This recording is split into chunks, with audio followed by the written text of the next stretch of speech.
Hello dear student, today lecture 2 chapter 1 some basic concept of chemistry. The topic is law of chemical combination.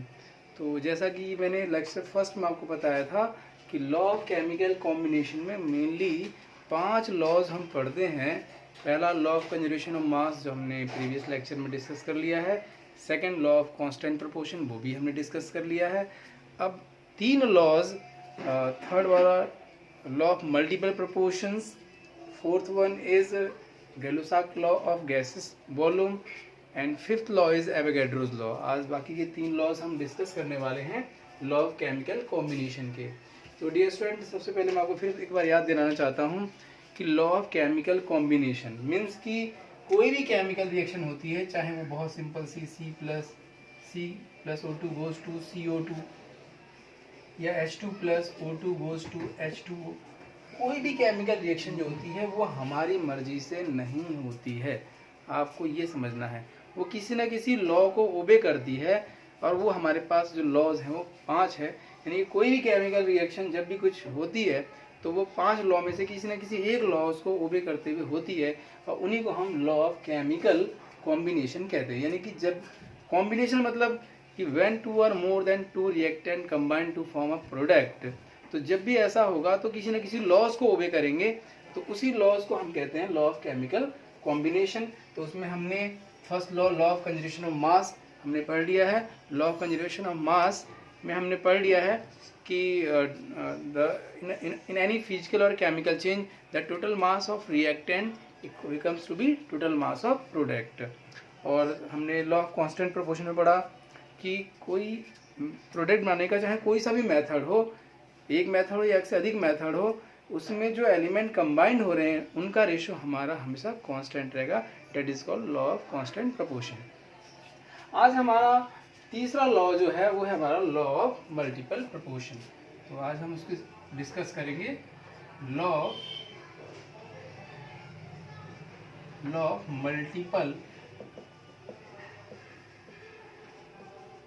Proportions. यहाँ से देखिएगा law of multiple proportion को. Law of multiple proportion को अगर define करें तो definition से देखते हैं आप कितना समझते हैं. डेफिनेशन कहती है कि when 2 or more than 2 element combine to form 2 or more than 2 product, then mass of one of the element that different mass react with the same mass of another element that bears always in simple whole number ratio. Definition तो मैंने बोल दी, लेकिन समझ में तभी आएगा जब हम यहाँ पर उसको एग्जांपल से समझाएंगे.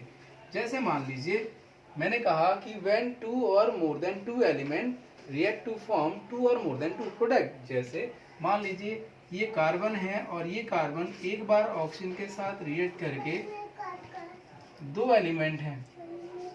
when 2 or more than 2 element, तो अब ये 2 एलिमेंट है और ये 2 एलिमेंट रिएक्ट करके कार्बन मोनोऑक्साइड बता, मतलब कार्बन और ऑक्सीजन 2 एलिमेंट ले लिया हमने, कार्बन एंड ऑक्सीजन. और ये दोनों रिएक्ट करके एक बार कार्बन डाइऑक्साइड बनाते हैं और एक बार सेम यही एलिमेंट कार्बन डाइऑक्साइड बनाते हैं. यानी कि डेफिनेशन को अगर इसके साथ कोरिलेट करें तो when 2 element react to each other and form 2 or more than 2 product, मतलब कि यहाँ पे कार्बन और ऑक्सीजन 2 एलिमेंट हैं, एक बार ये दोनों रिएक्ट करके प्रोडक्ट बना रहे कार्बन मोनोऑक्साइड और एक बना रहे कार्बन डाइऑक्साइड.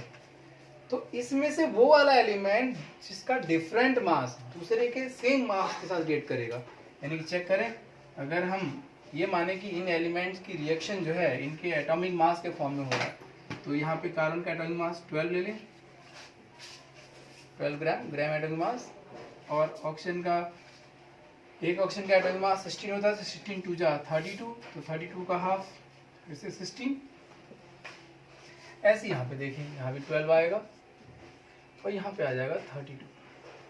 तो इसमें से वो एलिमेंट देखिए जिसका डिफरेंट मास दूसरे के सेम मास के साथ रिएक्ट कर रहा है, वो कौन है? वो है ऑक्सीजन.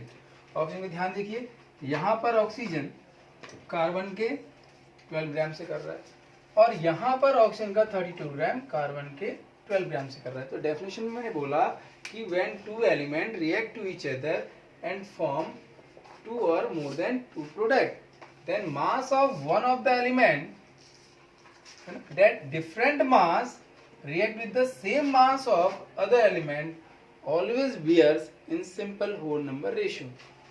मतलब कि अगर इन दोनों को चेक करें तो ये आपस में 16:32 मीन्स 1:2। ये जो मैं आपसे कह रहा था कि ये होल नंबर रेशियो में होंगे, है ना। एक और एग्जांपल समझेंगे, लेकिन मैं आपसे कह रहा हूँ कि सपोज मान लीजिए कि ऐसा भी हो सकता था कि दो ही एलिमेंट रिएक्ट करके 3 प्रोडक्ट बनाते, तो जब 3 बनाते तो तीसरे प्रोडक्ट का जो डिफरेंट मास है वो इसके साथ इसी मल्टीपल रेशियो में होता, मतलब 1:2:3 इस तरह से आता, मतलब होल नंबर रेशियो में आता। एक और एग्जांपल से समझेंगे लॉ ऑफ मल्टीपल प्रोपोर्शन को।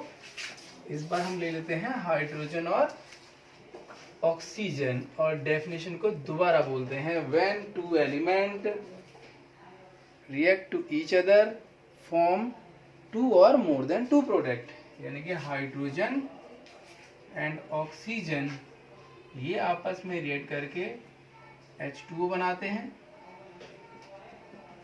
और यही हाइड्रोजन और यही ऑक्सीजन आपस में रिएक्ट करके हाइड्रोजन पर ऑक्साइड भी बनाते हैं। लेकिन ध्यान रहे, चाहे किसी भी लॉज को हम ओबे कर रहे हो, चाहे लॉ ऑफ कंजर्वेशन ऑफ मास हो, लॉ ऑफ कांस्टेंट प्रोपोर्शन हो, लॉ ऑफ मल्टीपल प्रोपोर्शन हो, गैलोसाक लॉ हो, the reaction, the chemical reaction should be balance. all the laws obey only the condition of the chemical reaction should be balance, मतलब chemical reaction balance होनी चाहिए। देखिए balance है। अब check कीजिए कि वो कौन सा एलिमेंट है जिसका डिफरेंट मास दूसरे के सेम मास के साथ रिएक्ट कर रहा है। तो यहाँ हाइड्रोजन है, हाइड्रोजन का एटॉमिक मास 2 होता है, तो उसके मोलर मास के बराबर लें तो 2 ग्राम हो जाएगा। इसी तरह ये हो जाएगा 16 ग्राम, और यहाँ पर हाइड्रोजन का फिर से 2 ग्राम, और यहाँ पे हाइड्रोजन इसका ऑक्सीजन का 32 ग्राम। तो यहाँ पे वो ऑक्सीजन वो एलिमेंट है जिसका डिफरेंट मास दूसरे के साथ सेम मास का रिएक्ट कर रहा है, तो इनका रेशियो हमेशा 16:32 मीन्स 1:2, यानी कि ये सिंपल होल नंबर रेशियो में आएगा, यानी सिंपल मल्टीपल रेशियो में आएगा। तो this is called law of multiple proportions. Next law की बात करें dear student, law of multiple proportion के बाद अगला हमारा जो लॉज है वो है Gay Lussac law. Gay Lussac law gases volume, gases volume. इसकी डेफिनेशन की बात करें और इस लॉ की बात करें तो इस लॉ की कुछ कंडीशंस हैं। ये लॉज केवल और केवल गैसेस, रिएक्टेंट और प्रोडक्ट के लिए ही ओबे करता है। मतलब कि इस लॉ को अगर आपको ओबे कराना है तो ये लॉ के लिए रिएक्टेंट और प्रोडक्ट गैसीय स्टेट में होने चाहिए। और दूसरी कंडीशन क्या है कि रिएक्टेंट और प्रोडक्ट की कंडीशन सिमिलर होनी चाहिए। सिमिलर मतलब कि जो टेम्परेचर रिएक्टेंट साइड का है वही टेम्परेचर प्रोडक्ट साइड पर होना चाहिए, वही प्रेशर भी होना चाहिए। तो अगर इस लॉस को डिफाइन करें तो डेफिनेशन कहती है कि when 2 or more gases react to one another their volume, when 2 or more than 2 gases react to one another by volume bear simple whole number ratio with one another and to the product।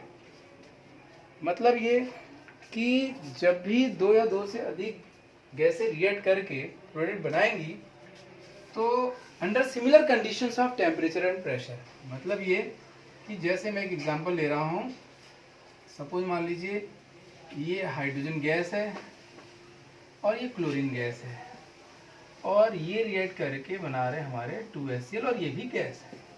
देखिए इस law की condition क्या है, ये law केवल gases, reactant और product के लिए काम करेगा under similar conditions of temperature and pressure.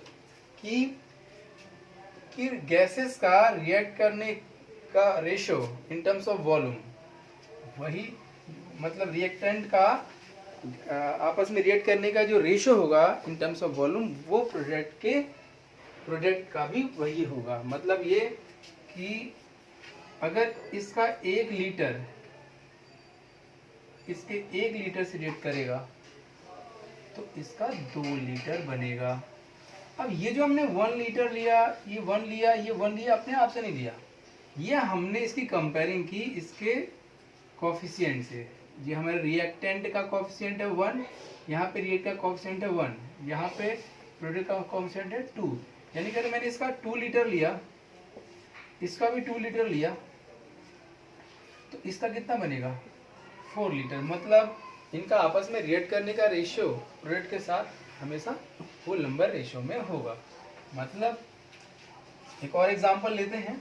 ये एग्जांपल तो बहुत बेसिक सा एग्जांपल है ना, इसमें बच्चा मिस्टेक नहीं करता। लेकिन अगर मैं ये वाला एग्जांपल लूँ, N2 nitrogen plus hydrogen goes to ammonia, क्या ध्यान दीजिए।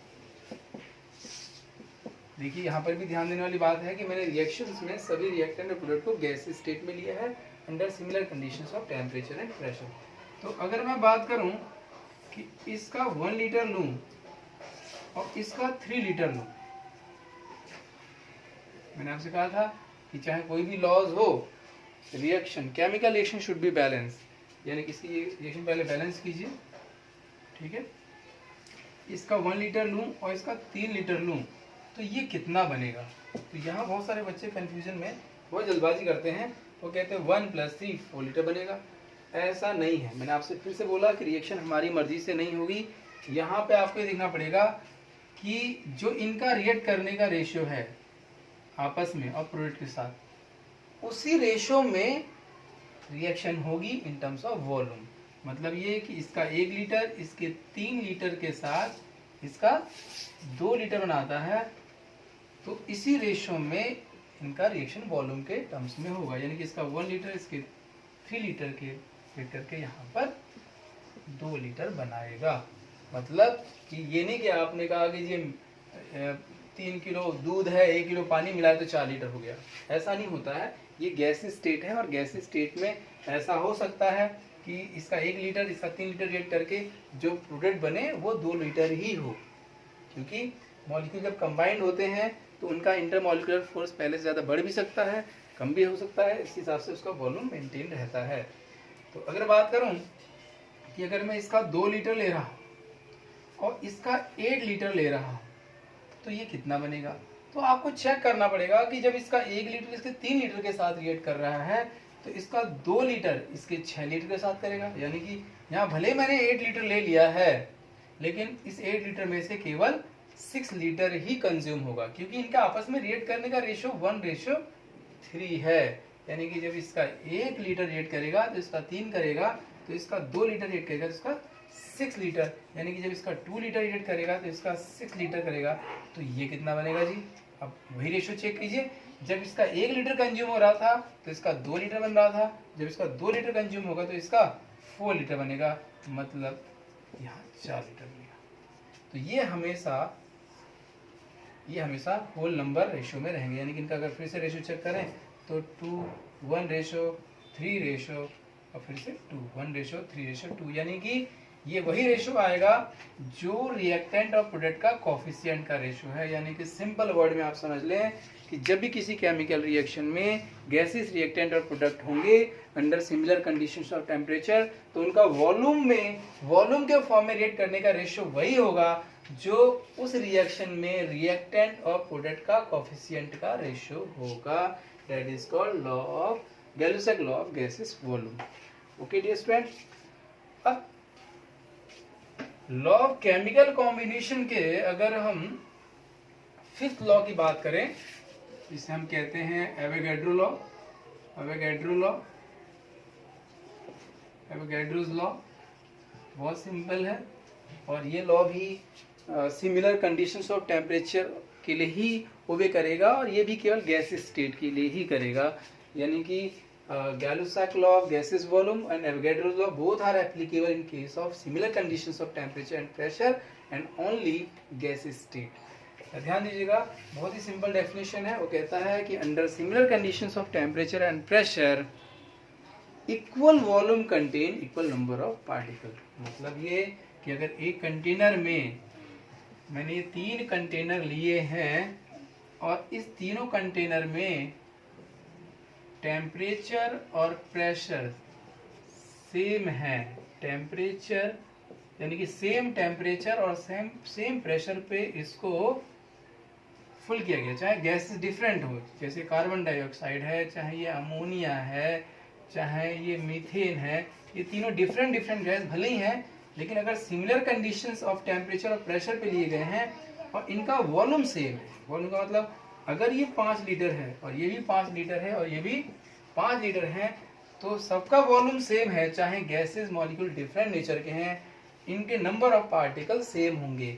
मतलब ये कि इसके 5 लीटर में इसके जितने मॉलिक्यूल होंगे, सपोज मान लीजिए कि इसके 5 लीटर में इसके 10 टू दी पावर 12 मॉलिक्यूल हैं, तो इसके भी 10 टू दी पावर 12 मॉलिक्यूल होंगे, इसके भी 10 टू दी पावर 12 मॉलिक्यूल होंगे। मतलब equal volume contain equal number of particle at similar conditions of temperature and pressure, that is called Avogadro's law.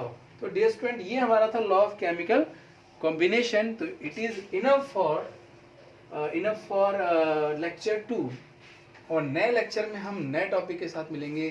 तब तक के लिए स्टे होम, सेफ रहिए। Thank you so much.